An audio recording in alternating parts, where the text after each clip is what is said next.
మరోవైపు రిషికొండ నిర్మాణాలపై మంత్రి లోకేష్ కూడా స్పందించారు. ఇలాంటివి చాలా కట్టారని, పూర్తి వివరాలు వచ్చాక వాటిని ప్రజల ముందు ఉంచుతామన్నారు. ఏంటి సార్ 500 కోట్లు మొత్తం చూడాలి, ఇంకా చాలా ఉండాలి. ఇంకా ముఖ్యమంత్రి గారు దానిపై నివేదిక అడిగారు.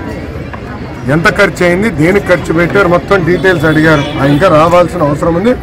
ఇదే కాదు, ఇలా చాలా కట్టినట్టున్నారు. అన్ని వివరాలు వచ్చిన తర్వాత ప్రజల ముందర పెడతాం. ఏంటి సార్ 500 కోట్లు మొత్తం చూడాలి, ఇంకా చాలా ఉండాలి. ఇంకా ముఖ్యమంత్రి గారు దానిపై నివేదిక అడిగారు. ఎంత ఖర్చు అయింది, దేనికి ఖర్చు పెట్టారు, మొత్తం డీటెయిల్స్ అడిగారు. ఇంకా రావాల్సిన అవసరం ఉంది.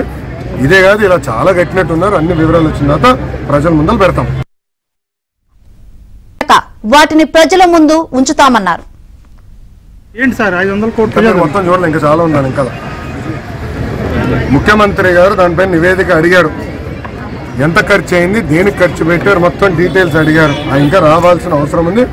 ఇదే కాదు, ఇలా చాలా కట్టినట్టున్నారు. అన్ని వివరాలు వచ్చిన తర్వాత ప్రజల ముందర పెడతాం. ఏంటి సార్ 500 కోట్లు మొత్తం చూడాలి, ఇంకా చాలా ఉండాలి. ఇంకా ముఖ్యమంత్రి గారు దానిపై నివేదిక అడిగారు. ఎంత ఖర్చు అయింది, దేనికి ఖర్చు పెట్టారు, మొత్తం డీటెయిల్స్ అడిగారు. ఇంకా రావాల్సిన అవసరం ఉంది. ఇదే కాదు, ఇలా చాలా కట్టినట్టున్నారు. అన్ని వివరాలు వచ్చిన తర్వాత ప్రజల ముందర పెడతాం.